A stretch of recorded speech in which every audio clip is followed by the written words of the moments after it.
Bonjour et bienvenue sur Coder dans la vraie vie. Aujourd'hui, nous allons voir en fait les cas d'utilisation réels d'une méthode par défaut. La méthode par défaut, c'est cette nouvelle fonctionnalité qui a été ajoutée dans Java 8. Bon, sans plus tarder, nous allons voir déjà c'est quoi cette nouvelle fonctionnalité et par la suite, je vous présenterai les cas d'utilisation. Et dans une nouvelle vidéo, nous allons voir en fait ces cas d'utilisation pratiquement dans le code. En fait, nous mettrons des exemples pratiques. Alors, la méthode par défaut, euh, premièrement, c'est une méthode en fait dont l'implémentation réside dans l'interface en fait. Bon, avant Java 8, il n'y avait pas la possibilité de définir l'implémentation d'une méthode au sein de l'interface. Et donc là, par exemple, comme vous pouvez le voir, j'ai une interface programmer. Et dans programmer, j'ai une méthode type qui prend un code et affiche en fait le code en question. Là, il faut faire juste attention à ce nouveau mot-clé qui est default. C'est ce default qui permet de spécifier, qui permet de nous informer, bon, qui permet d'informer le compilateur que cette méthode est une méthode par défaut et qu'elle ne devrait pas râler quand elle les rencontre en fait. Voilà, bon, c'est mot-clé par défaut qui est le plus important. Bon, après, j'ai instancié j'ai créé une implémentation de l'interface programmeur que j'ai instancié et utilisé quoi. Vous pouvez voir, j'appelle bien la méthode type. Donc c'est un peu tout pour les méthodes par défaut. Maintenant, quels sont les cas d'utilisation dans un monde réel de cette nouvelle fonctionnalité? On a premièrement la rétrocompatibilité. Bon, la rétrocompatibilité, c'est un peu comme tu utilises une version 1 d'une librairie.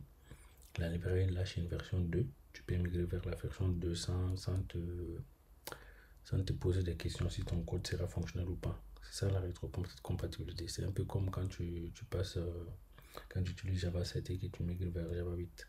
Bon, c'est un exemple typique en fait. Du coup, avec la rétrocompatibilité, c'est un cas d'utilisation déjà.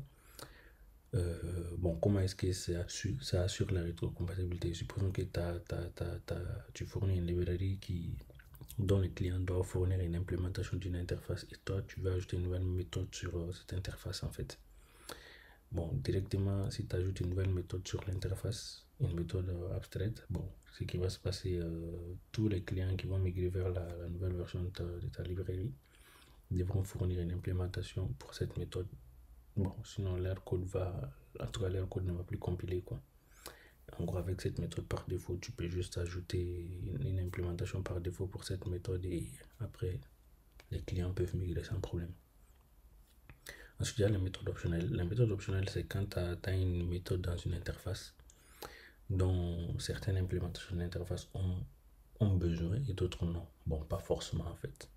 Genre d'autres implémentations ne supportent pas le comportement. Bon, la méthode optionnelle te permet d'ajouter une méthode par défaut dans l'interface dont l'implémentation lance une exception. Bon, il y a un petit bémol dans ces cas d'utilisation quand même, les méthodes optionnelles. C'est ça témoigne souvent d'un problème de conception. Nous verrons ça dans les cas pratiques après cette vidéo. Et finalement, nous avons la méthode commode. La méthode commode, c'est quand par exemple, tu as une interface qui expose plusieurs méthodes. Et pour faire une certaine action sur cette interface, tu vas devoir appeler plusieurs méthodes de l'interface.